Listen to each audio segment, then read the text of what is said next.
Wonosalam adalah sebuah kecamatan di Kabupaten Jombang, Provinsi Jawa Timur, Indonesia.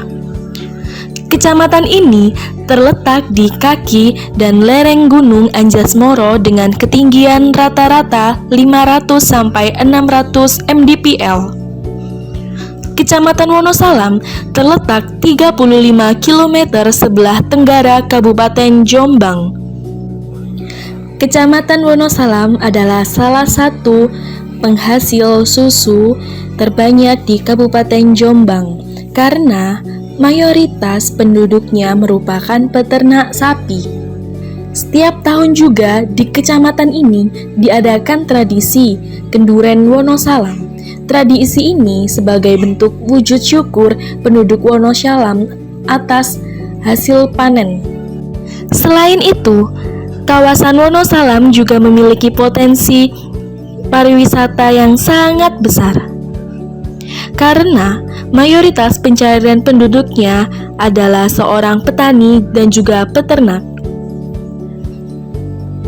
Pusat pemerintahan Kecamatan Wonosalam terletak di Desa Wonosalam, yaitu terletak pada bagian tengah kecamatan ini.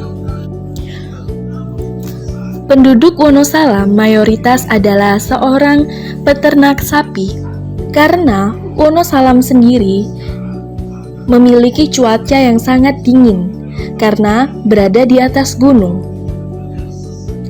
Susu merupakan komoditas penting dan strategis dari aspek kandungan nilai gizi untuk memenuhi keperluan gizi bagi masyarakat maupun memiliki nilai ekonomi untuk peningkatan kesejahteraan masyarakat.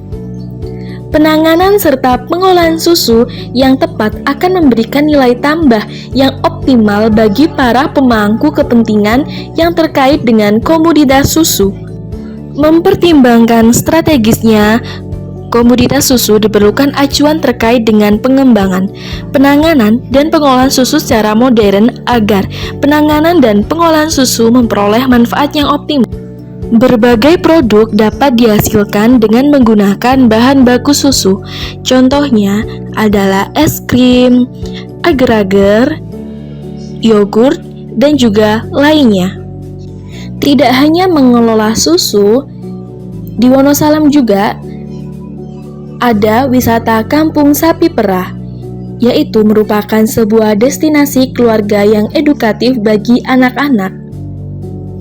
Hal ini dapat dikaitkan pada materi pembelajaran kimia koloid dan juga etnosains. Kata etnosains berasal dari kata etnos dari bahasa Yunani yang berarti bangsa dan sains dari bahasa Latin yang artinya adalah pengetahuan. Atas dasar kedua kata tersebut, etnosains dapat disebut sebagai pengetahuan yang dimiliki oleh masyarakat. Ilmu ini mempelajari mengenai sistem pengetahuan dan tipe-tipe pengetahuan budaya tertentu.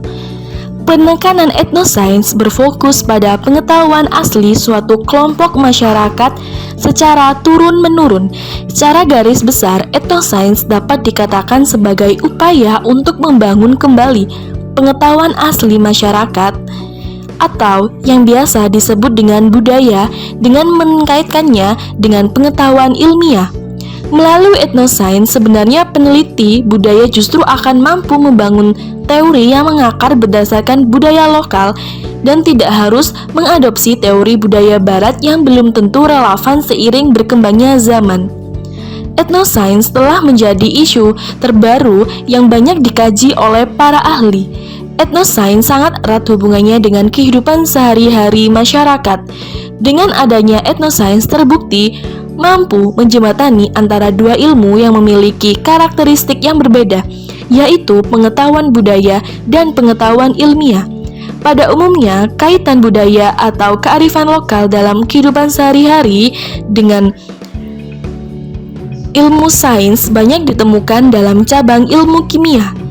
Ilmu kimia sendiri merupakan salah satu cabang dari ilmu pengetahuan dan bagian dari studi ilmiah, yaitu IPA, ilmu pengetahuan alam, yang dalam konteksnya sangat dekat dengan kehidupan sehari-hari. Dari penelitian mengenai aspek kebudayaan Jawa, mendapatkan hasil bahwa sebenarnya telah banyak masyarakat yang memanfaatkan berbagai konsep kimia dalam kehidupan sehari-hari dan telah berlangsung secara turun-temurun. Seperti contohnya adalah proses pembuatan garam dapur, pembahasan larutan elektrolit dan non-elektrolit pada pembuatan batik, pembahasan zat adiktif pada proses pembuatan jamu, dan juga koloid pada pembuatan es krim, agar-agar, dan juga yogurt. Mas, sebelumnya saya mau tanya untuk usahanya sendiri, ini sapi perahnya udah berlangsung sekitar berapa tahun? Kurang lebih 3 tahun. Kurang lebih 3 tahun. Kalau untuk di sini sendiri memang masyarakat Wonosalam apakah mempunyai tradisi mayoritas itu kayak kerjaannya memang memerah susu atau punya peternakan gitu? Rata-rata kan di sini hawanya kan dingin. Iya. Jadi kayak tanaman rumput kan melimpah Bu. Jadi banyak peternak yang rawat sapi. Oh gitu. Selain sapi biasanya apa aja? Biasanya kalau di sini tuh kalau bukan sapi, kambing sama domba. Tapi itu sudah kayak sebuah tradisi di masyarakat Wonosalam. Ya udah lama. Udah lama. Sekitar berapa banyak Mas yang ada di Wonosalam ini yang peternaknya? Banyak Wah. Banyak. Hampir semua gitu ya. Rata-rata semua. Rata-rata semua. Oh gitu. Berarti ini khusus kayak memerah susu nanti diolah buat adonan, misalnya buat kayak es krim atau Iya, kadang es krim, kadang es krim juga ya. produksinya juga di sini ya Pak Mas? Gimana? Ini produksi Enggak, ini kan dari sini dijual. oh dijual lagi. Jadi kayak cuma susunya aja nih. Iya.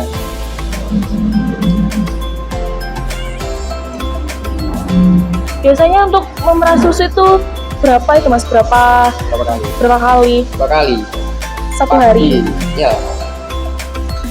2 kali 1 hari, pagi sama sore. Kalau pagi kan jam setengah 6 Iya. sampai setengah 8. Kalau sore itu jam 2 sampai jam 4. Jam 2 sama jam 4. Kan bersih-bersih dulu. Oh iya. Dulu siram sapi dulu, itu baru perah. Berarti Masnya sendiri yang merah ini? Enggak, di sini kan yang kerja kan berempat. Berapa?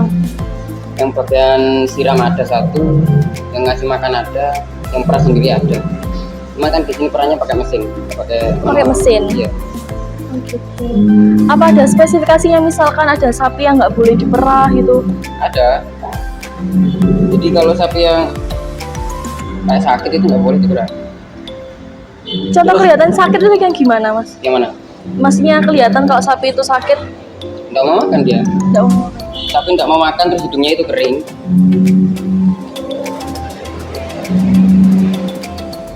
Berarti kelihatan dari situ ya? Iya, dari susunya kelihatan. Terus susunya kalau diperah itu nggak ada kalau sapinya sakit. Oh gitu, nggak keluar sama sekali? Nggak keluar, dia kan nggak makan. Oh iya.